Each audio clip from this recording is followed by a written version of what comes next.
Hello, greetings, Borada, and welcome to GT Explores. In this video, we're going to take a look at a tale of two churches, two graveyards, and discover what remains today. Join me as we explore what is known as one of the most haunted graveyards in North Wales.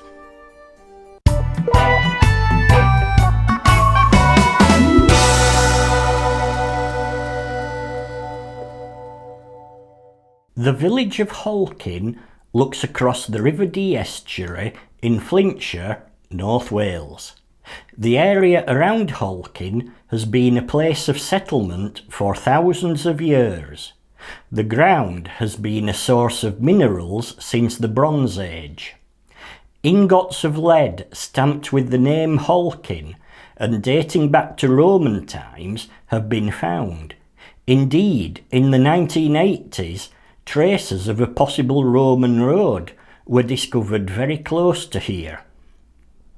Halkyn is mentioned in the Domesday Book of 1086, which also mentions a nearby church. Obviously, this church we see today is much more recent. Known locally as the New Halkyn Church, its official title is the Church of St Mary the Virgin, Halkyn. But I hear you asking, if this is the new church, what happened to the old church? Well, if we go back in time to the 1700s and 1800s, a local family known as the Grosvenors had grown to be wealthy and extensive landowners. Much of their wealth had come from owning land which they leased to individuals and companies, granting mineral rights so that the leasers could extract the plentiful iron, lead, coal, and even silver. In 1824, the Grosvenor family began construction of Halkyn Castle, a grand, impressive and large country home with extensive grounds. Those grounds included a graveyard and what we now call the Old Halkyn Church. The problem was, when Halkyn Castle was completed in 1827, the old church was perhaps a little dilapidated and over time was certainly becoming a blot on the landscape. It was spoiling the magnificent views from Halkyn Castle. By the 1870s, the Grosvenor family could bear it no longer. The old church simply had to go. The old church was torn down, reduced to a pile of rubble. That's not the end of the story though. Although the Grosvenor family were wealthy, they had conscience and felt responsibility to the local peoples. Thus, the Grosvenor family funded, with their own money, a brand new church on a plot of land no more than a few paces walk away, but far enough away to not spoil the view from their Halkyn Castle. An architect was employed, and soon work got underway on constructing a brand new Halkyn church. The architect of the new church was John Douglas of Chester. Douglas was a prolific architect in and around Cheshire who during his career worked on several projects for the Grosvenor family. One of John Douglas's masterpieces is the Eastgate Clock in Chester, which is reputed to be the second most photographed clock in the UK. The new church was built in the Gothic Revival style and was consecrated, or opened, in 1878. Correctly named as the Church of St Mary the Virgin Halkyn, the New Halkyn Church is an Anglican church in the Diocese of St Asaph. Despite the new church not spoiling the view from Halkyn Castle, The new church itself sits in a commanding position with extensive views across the Dee estuary towards the Wirral. Almost nothing remains today of the old church, but it is believed that the old church itself replaced an even older sacred place. The old church stood in a graveyard, as does the new church. If you look closely at the south side of the new church, you might spot this. It's the remains of a 14th century churchyard cross which was recovered from the old churchyard. Locals claim this fragment of an ancient cross predates even the old church of Halkyn.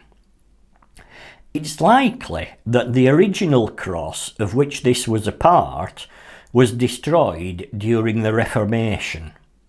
Apparently, this small remaining fragment laid on the ground beside the old church and was used in the 1700s by the bell ringer as a footrest. OK, so now I hear you asking me, John, if there's a new church and a new graveyard, and we know that the old church is gone, what happened to the old graveyard? Well, this is where things start to darken. Although the old church is gone, the old graveyard remains even today.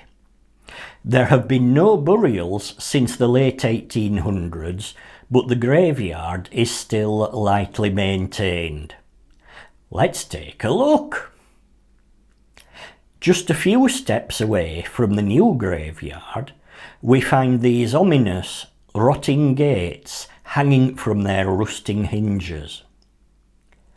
Walk beyond these gates and you are met with something which can perhaps be described as astonishing, intriguing, and even atmospheric. Reputedly, this is the most haunted graveyard in Wales, and even has a pirate's grave. At first, upon entering the graveyard, it feels peaceful. What a wonderfully calm place this would be when daffodils and bluebells are in season. I first visited this graveyard knowing that it's supposedly a bit haunted, but I knew nothing else. Even I was unprepared for the changing atmosphere around the different parts of the graveyard. Given a free choice, I would describe myself as neither a believer nor a disbeliever. In life, I've experienced some mind-blowing coincidences. I've been to places where I have felt warm and comfortable, and I've been to places where I felt cold and uncomfortable. But this place, oh man.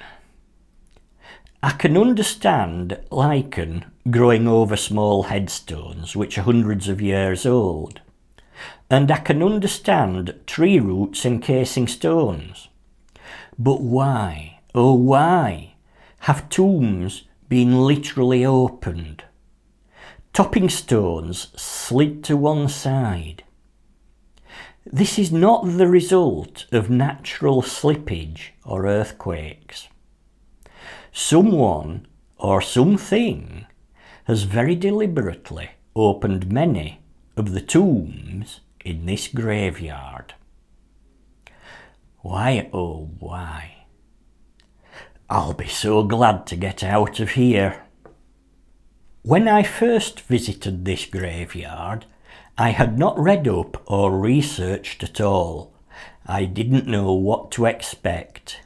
But it is completely true to say that after visiting, I did do some research. When I walked around this graveyard, I felt feelings of welcome, foreboding, helplessness, hopelessness, even pleasure, and much more, at the exact same spots which other people have reported the exact same emotions. It's now time for me to say Hwilfawr, goodbye, and have a grand tour. If you've enjoyed this video, then please like, subscribe and comment. By the way, if you're hiding behind the curtains in fear, can I join you?